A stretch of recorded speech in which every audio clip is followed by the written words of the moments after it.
Scary telling.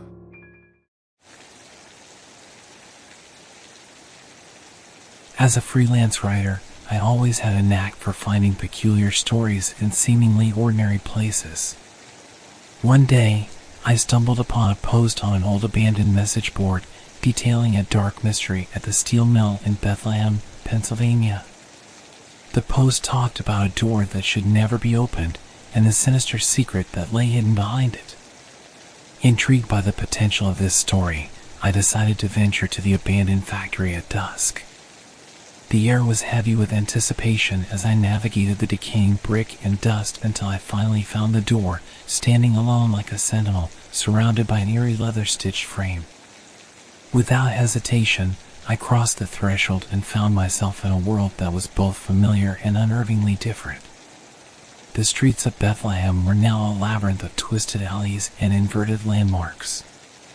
The people I encountered had no skin, their blood vessels pulsing through muscle tissue, and they spoke in muffled screeching tones. Their eyes filled with an unsettling judgment.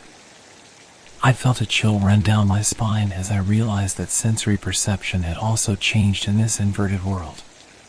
Music, once a source of solace, now sounded dissonant and foreboding, as if played by unseen hands.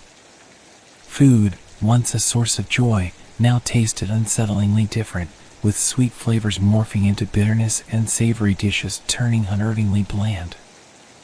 I knew I had to find the door that would take me back to my own reality.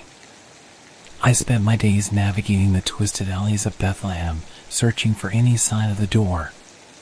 But the labyrinthine streets seemed to shift and change before my very eyes, making it almost impossible to find my way. Every corner I turned, I felt like something was watching me, following me. The skinless people seemed to be everywhere, and I couldn't shake the feeling that they were always judging me, waiting for me to make a mistake. Days turned into weeks as I became consumed by the need to return to my own reality. I had almost given up hope when one evening, while wandering through a particularly disorienting maze of streets, I heard a faint melody in the distance. It was dissonant and foreboding, but I knew that following it might lead me closer to the door. I followed the music, turning corners and navigating through the alleys, until I came to a building on the edge of town. It was dilapidated and surrounded by an eerie leather-stitched frame. I felt a pull towards it, like it was drawing me closer. I stepped inside the building, and the music grew louder. It was coming from a room at the end of a long hallway. As I approached the room, I could hear the sounds of someone crying. I pushed open the door and stepped inside. The room was dark, except for a single candle burning in the center. In the flickering light, I could see a woman huddled in a corner, tears streaming down her face. She looked up at me with haunted eyes. "I'm trapped here," she whispered. "Just like you." I approached her cautiously, and she introduced herself as Eliza. She explained that she, too, had crossed the threshold and become trapped in the inverted world. Together, we pooled our knowledge and resources in an attempt to locate the door that would lead us back home. We spent the next few days searching every inch of Bethlehem, looking for any sign of the door. We encountered dead ends, shifting streets, and the sinister nature of the inverted world began to take its toll on us. But we refused to give up hope. Eliza and I continued our search for the door that would lead us back home, and as we delved deeper into the labyrinthine streets of Bethlehem, we encountered dead ends, shifting streets, and the sinister nature of the inverted world began to take its toll. Despite our growing weariness, we refused to give up hope. We knew that we had to keep searching, that the door must be out there somewhere. One day, we stumbled upon a clue. A faint light seemed to be shining from a small alleyway, and we knew that we had to investigate. We cautiously made our way towards the alleyway, Eliza's hand clutching mine tightly. As we turned the corner, we saw a faint light glowing in the distance, and we knew that it must be the door.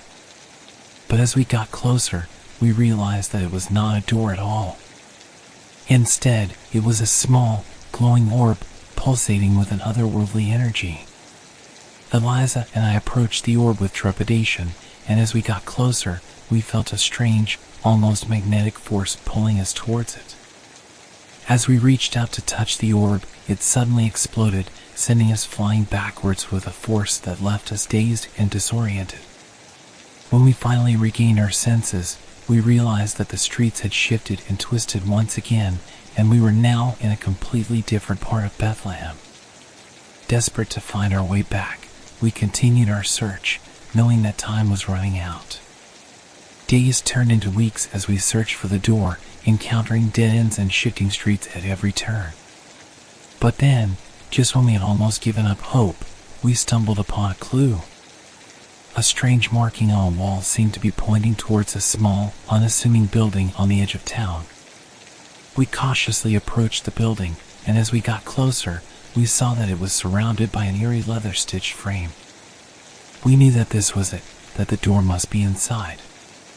We pushed open the door and stepped inside, and as we did, we felt a strange, almost magnetic force pulling us towards a small closet hidden behind a pile of rubble. Inside the closet, we found the door. It was plain and unassuming, but we knew that it was the only way out.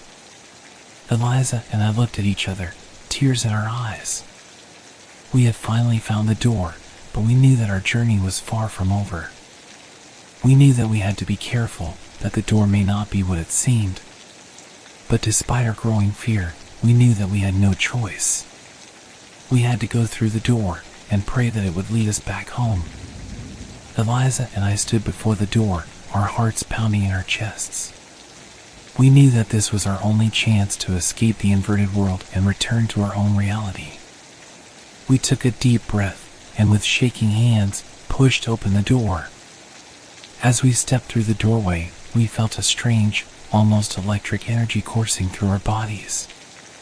The world around us seemed to warp and twist, and we felt as if we were being pulled apart at the seams. When we finally regained our senses, we realized that we were in a small, candlelit room. The door had led us to a building on the edge of town, and we could hear dissonant music coming from a room at the end of a long hallway. We cautiously made our way towards the music, our hearts pounding in our chests. As we got closer, we could hear the sounds of someone crying. We pushed open the door to the room, and what we saw inside made our blood run cold. In the center of the room was a small, pulsating mass of flesh, writhing and contorting in the darkness. Eliza's eyes widened in horror. "It's alive," she whispered. "And it's hungry." We knew then that the door was a trap, designed to lure unsuspecting victims into the clutches of the horrific entity. We tried to turn and run, but it was too late. The pulsating mass of flesh had already begun to consume us. We fought back with all our might, using our knowledge of the inverted world to our advantage. But the entity was far more powerful than we ever could have imagined.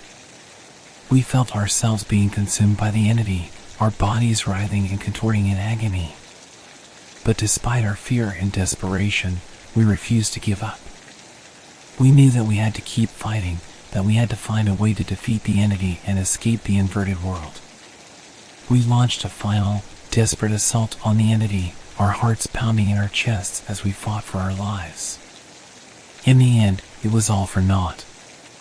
We were no match for the pulsating mass of flesh, and we realized with growing horror that there may be no escape from the inverted world. We stood there, trapped and helpless, as the entity consumed us. But even in our darkest hour, we refused to give up hope. We knew that we had to keep fighting, no matter how impossible the odds. As we stood there, consumed by the pulsating mass of flesh, we made a pact. We promised each other that we would keep fighting, that we would never give up hope, and that we would find a way to defeat the entity and escape the inverted world. We knew then that we had to keep searching, no matter what the cost. That we had to keep fighting, no matter how impossible the odds. That we had to keep hoping, no matter how dark the world around us.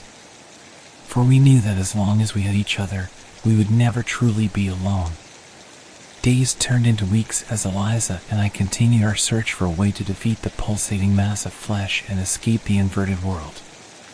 We encountered dead ends, shifting streets, and the sinister nature of the inverted world continued to take its toll on us. But despite our growing exhaustion and fear, we refused to give up hope.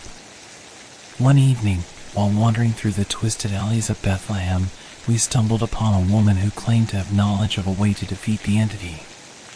She was tall and thin, with piercing green eyes that seemed to see straight through us. She introduced herself as Maria and explained that she had been trapped in the inverted world for years. Maria claimed that there was a way to defeat the pulsating mass of flesh, but it would require a great sacrifice. She said that one of us would have to stay behind in the inverted world in order to defeat the entity and close the door forever. At first, Eliza and I were hesitant. We didn't want to leave each other, and the thought of sacrificing one of us was almost too much to bear. But as we delved deeper into the twisted alleys of Bethlehem, we realized that we had no other choice.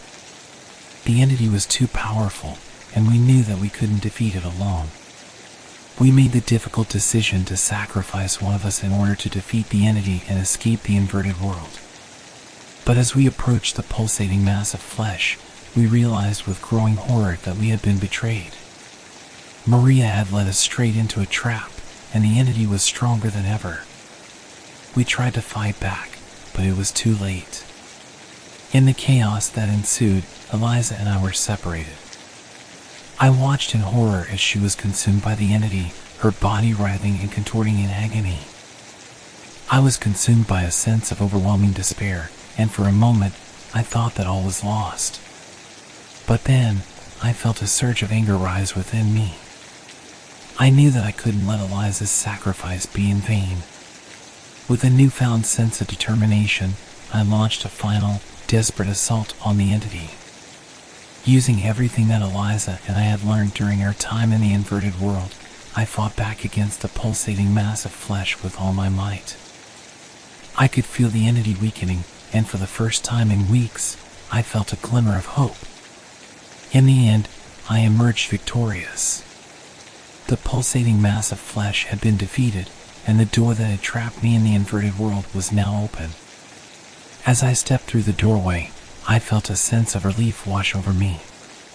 But it was bittersweet, knowing that Eliza had been left behind. As I made my way back to my own reality, I realized that I would never forget the horrors of the inverted world. But even in my darkest moments, I knew that Eliza's sacrifice had not been in vain. I knew that I had to honor her memory by continuing to fight, to never give up hope, and to always remember the dangers that lurk beneath the surface of seemingly ordinary places. As I emerged from the inverted world, I was consumed by a sense of overwhelming sadness. I knew that I had lost Eliza forever, and the thought was almost too much to bear. But even in my darkest moments, I knew that I had to keep fighting. I knew that I had to honor her memory and make sure that her sacrifice had not been in vain. I made my way back to the town of Bethlehem and was struck by how different everything looked in the light of day. The streets that had once been twisted and disorienting were now familiar and almost comforting. As I walked through the town, I couldn't help but wonder how many other places held dark secrets waiting to ensnare unsuspecting victims. But even as I pondered this, I knew that I had to focus on the present. I knew that I had to make sure that the horrors of the inverted world were never forgotten. I began to write about my experiences, documenting everything that had happened in the hopes that others would learn from my mistakes. As I wrote, I realized that the inverted world had changed me. I was no longer the same person that I had been before. But despite everything, I knew that I had to keep fighting. I knew that there were others out there, just like me, who had stumbled upon dark secrets and sinister forces. And I knew that it was up to us to fight back against the darkness, to never give up hope, and to always remember that there is light even in the darkest of places. As I finished writing, I realized that I had come full circle. I had started out as a curious writer, looking for strange and unusual stories to tell. But now, I was something more. I was a survivor, a fighter, and a witness to the horrors that lurked just beneath the surface. But even as I reflected on everything that had happened, I knew that there was still work to be done. There were still others out there who were trapped in their own inverted worlds, and it was up to me to help them find their way back. With a newfound sense of determination, I set out to share my story with others, hoping to shed light on the darkness that lay hidden beneath the surface of seemingly ordinary places. And as I walked through the streets of Bethlehem, I knew that I was not alone. I knew that there were others out there, just like me, who had been forever changed by the horrors that lay just beyond our sight. But despite everything, I refused to give up hope. For I knew that as long as there was light, there was always a chance for redemption, for healing, and for hope.